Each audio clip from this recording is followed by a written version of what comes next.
The man with the rubber glove, I hope he was as gentle with you as he was with me. I had to pay him though, which was weird. Please welcome Debra Soh. And please give it up to Mr. McDonald. To kick things off, I was wondering, what did you guys think about the doc? I love the documentary. I mean, whatever you call it, the comedic documentary.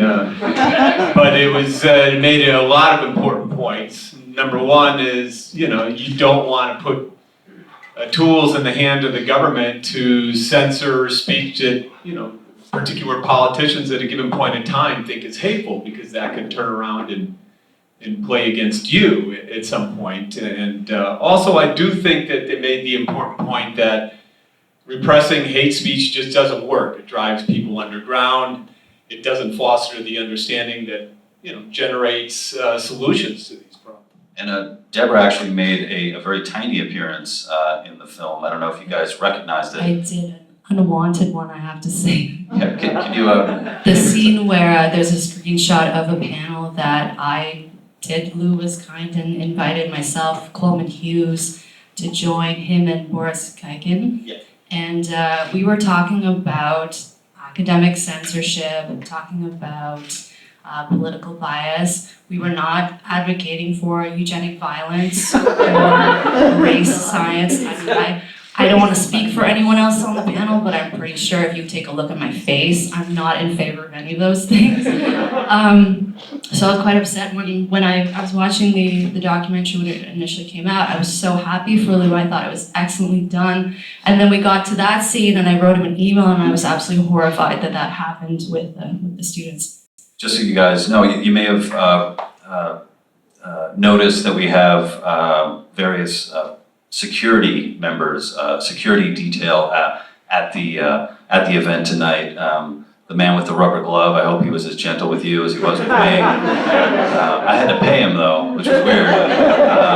But the reason why we have security at this event is I gotta blame it on Debra. It is my fault. And maybe you could tell us a little bit about that. Yeah, so I also want to say a big thank you to Lou for having us tonight. I'm really excited to be here with Barry, and thank you to all of you for coming out. I also want to thank the We the Internet team for ensuring that I would have a safe space, quite literally, with all the security that we have.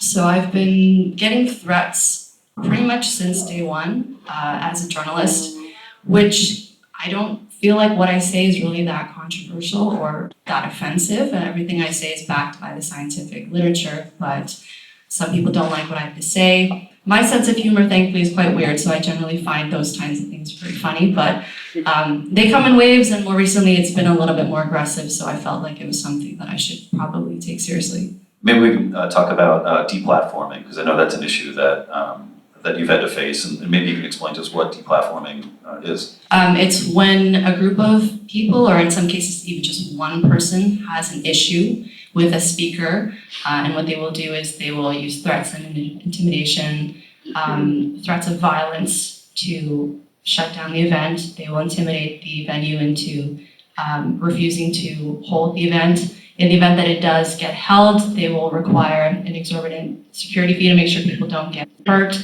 So this is pretty much the norm now, I find. Whenever I hear that there's going to be a talk and there are people who are speaking they might not even be really controversial, but just they're saying things that are considered unpopular. The first thing I think is these poor people are going to get deplatformed. Barry, I think there might be an actual legal term for that. I'm thinking hecklers veto, and maybe you can explain what that is. Yes, back in the day when, speakers used to utilize the public square to engage in public debate. They'd set up their soapbox and crowds would form. Well, if the crowd found what the speaker was saying to be very offensive, they would shout the speaker down. And so in free speech law, the principle is developed that, no, we don't allow the heckler to silence the speaker. We protect the speaker as much as we can, and law enforcement, for example, is expected to do that. So when we're talking about deplatforming, I mean, it's just like a heckler's veto on steroids, when you can just shut down a whole event. Or, with technological innovation where, you can control a platform and just sort of pull the plug on a speaker that you find offensive. I think we have to be very careful in the modern day and age because it's just so easy to allow these heckler vetoes to occur. And can I add also, actually, just a couple of months ago, it happens so frequently now that it just seems like the norm to me. One of my colleagues was holding an event specifically to help mend the political divide. So I don't want to say who this was because I don't want him to get more grief for it. But basically he invited people from both sides, both the left and the right, to come and talk about these various contentious issues. And an activist group got wind of this and they weren't happy about it. So they threatened to lock everyone in the building and burn it down to the ground. So understandably, some of the speakers were intimidated and afraid and they dropped out. They had to change the venue. And then there was another venue that hosted them after as just a social gathering. And these activists went on a couple of review sites and started saying, this, give them, like 1-star rating and saying this place hosted Nazis. So this is really what you have to deal with. And so props to you guys for your tour. Yeah, we were really happy because we were in Portland last night, and one of the things we were scared about, we were like, oh man, is Antifa going to show up for some reason? But thankfully, Dinesh D'Souza was having an event at the exact same time. So they went after that guy. I'm fine with that.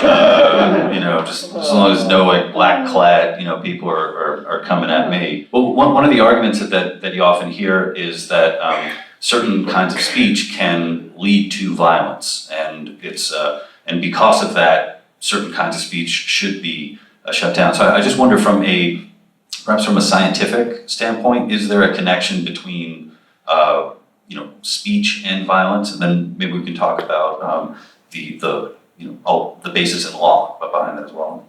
I wouldn't say there's a direct link between speech and violence unless you have to look at the individual factors as to why someone chooses to be violent. And I think today in our current climate, society is rewarding people for really maladaptive and behavior. So I think for many of these people, they have, and I'm not saying this to be flippant, I think they do have some sort of underlying psychopathology that's not being recognized.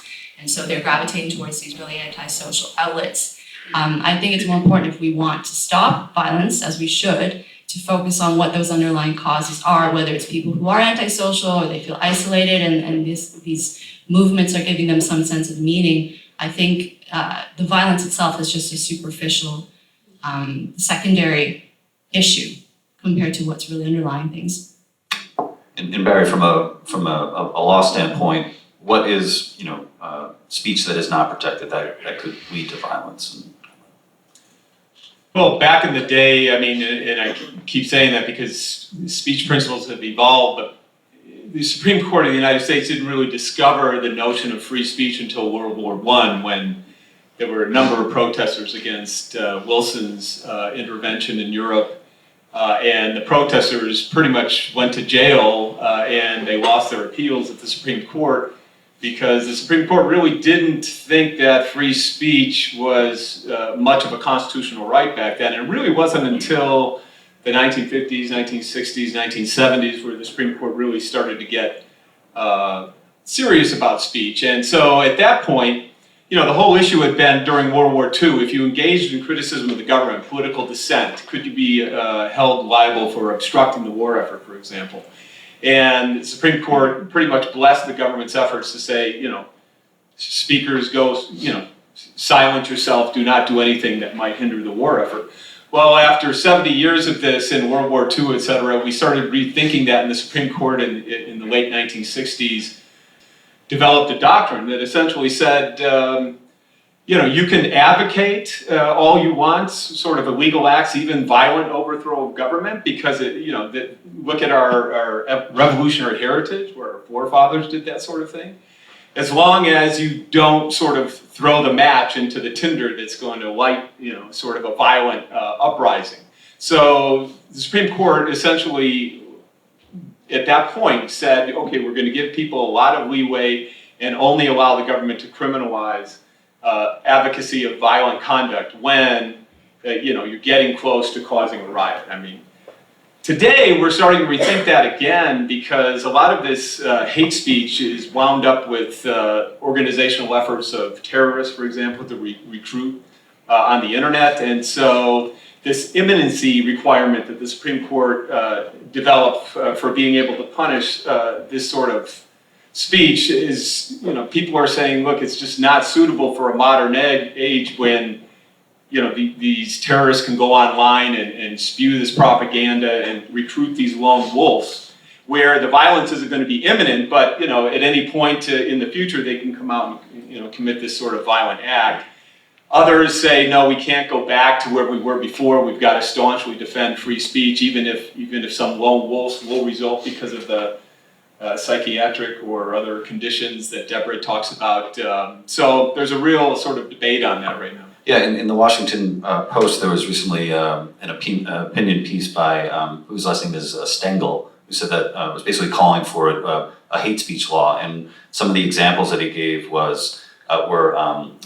people like Dylan Roof, who shot up the church and murdered black churchgoers. Omar Mateen, who was the murderer, the terrorist murderer at the Pulse nightclub, who killed how many gay men. One of the arguments that he gives is these people obviously hate speech may not have pulled the trigger, but it played a role in that. But then I think it becomes really complicated when you try to unpack, well, what was the specific message that turned this person? Because if you take a figure like Omar Mateen, he believed himself to be a devout Muslim. So it's sort of, wait a minute, are we gonna sort of make this distinction where say that now the Quran somehow needs to be done away with because it could have this effect on somebody. I think it's also a case of people taking these specific incidents and using it to fit their particular agenda. So they want to say that it's hate speech or that certain types of speech are not allowed. So they look at particular tragedies and say, see, this is exactly what we mean, but you can't make that assumption. Barry, you shared with us an interesting piece also in the Washington Post in regards to dehumanizing language being used in Hong Kong, where police in Hong Kong are describing the people there as cockroaches. And in reverse, the Hong Kong citizens describe the police as dogs. And maybe you can tell us a little bit about. Yeah, that has a tragic historical pedigree, and it does illustrate that speech can cause real harms in some situations. For example, the Holocaust was preceded by a formal Nazi campaign to dehumanize Jewish people by labeling them as cockroaches.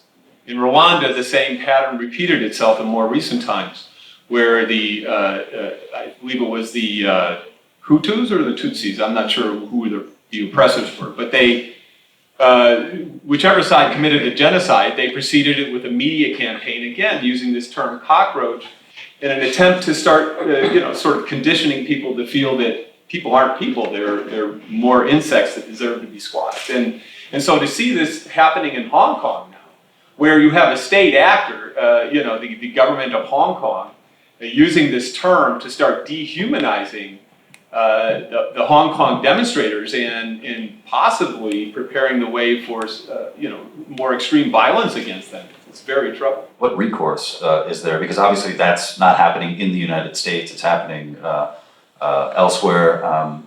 Does LeBron James have a way to deal with that? I don't know. Sorry, I just shit on LeBron for that. Actually, LeBron could play a very big role in it because... Power forward, maybe, or something like that. Well, really, when you're talking about state actors doing this kind of thing, and perhaps China authorizing it, perhaps not, I don't know, but when you're talking about state actors, governments, the only recourse you have is really, maybe concerted action at the UN, but that has proven very ineffectual, but mainly public opinion. And so perhaps, people like LeBron, if they speak out enough, could generate enough public opinion to turn these state actors from using hate speech as a tool of repression.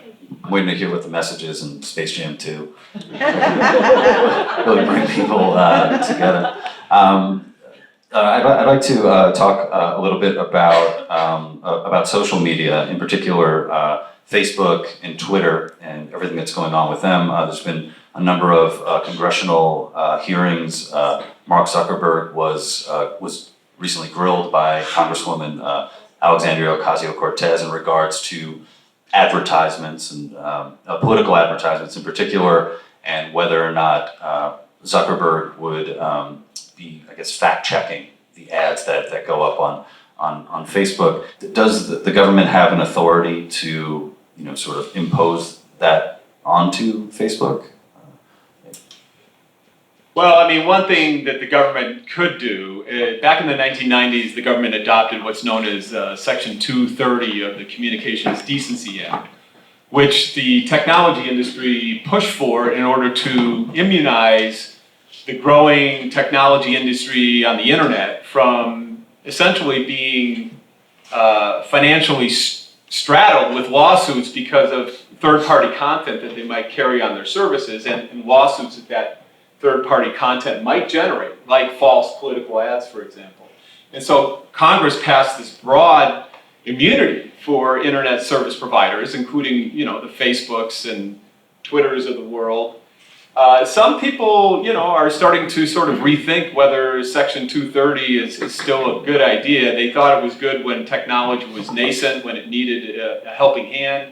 But now that it's sort of firmly established and Facebook is so dominant and Twitter is so dominant and Google is so dominant, YouTube is so dominant, I mean, people are starting to think that perhaps, we should scale back that immunity to when, Zuckerberg wants to just throw up his arms and even though a lot of these sort of political ads are provably undermining democracy, Zuckerberg wants to just throw up his arms and say, well, there's nothing we can do about it. The law protects us, and we're not going to sort of censor our customers' content. Well, a lot of people are saying you need to be a bit more socially responsible than that, and perhaps, scaling back that immunity might be one way to foster that. It just seems that I think there's something like 2.5 billion users or something like that of Facebook. Is that the real? It just seems like incomprehensible, the idea that you would be able to quote unquote fact check what was being said. And I found it a little ironic that he was being grilled about fact checking from politicians. That was a little weird. That was a little weird. I was going to say, I think it's great if they want to cut down on misinformation coming from right-leaning sources, but what about left-leaning sources as well? Because you still see that there's an option to select from 71 different genders, and that is not based in any sort of reality. Wow, we're going there? I really don't want this to get demonetized, I'm sorry. We're not making any money. Well, on Facebook, actually, we just had a video of ours that we've been resharing for, I think, 3 or 4 years. I think we've been resharing it since 2016, where I dress up as a member of Antifa and I give my fellow comrades rioting tips. And I let them know, hey, these are some things you should do. One of them being never fight somebody one-on-one, because that can go really wrong for you. So unless you don't outnumber your opponent by 20, just stay away from that. And it's obvious satire. It's something that we've shared a number of times, and it was just dinged on Facebook and taken down because it goes against whatever the community standards are, which we're constantly trying to figure out what these community standards are. I thought you were going to mention the gender-neutral pronouns one, which was really good too. Oh, please don't take that one down. That's our bread and butter. Hey guys, thanks for watching. If you enjoyed the video, don't forget to like it, share it with your friends, and subscribe to our channel. Make sure to click the little bell to turn on notifications so you never miss a video. You can also follow us on Instagram and Twitter. And if you want to support us, check out our website, wetheinternet.tv.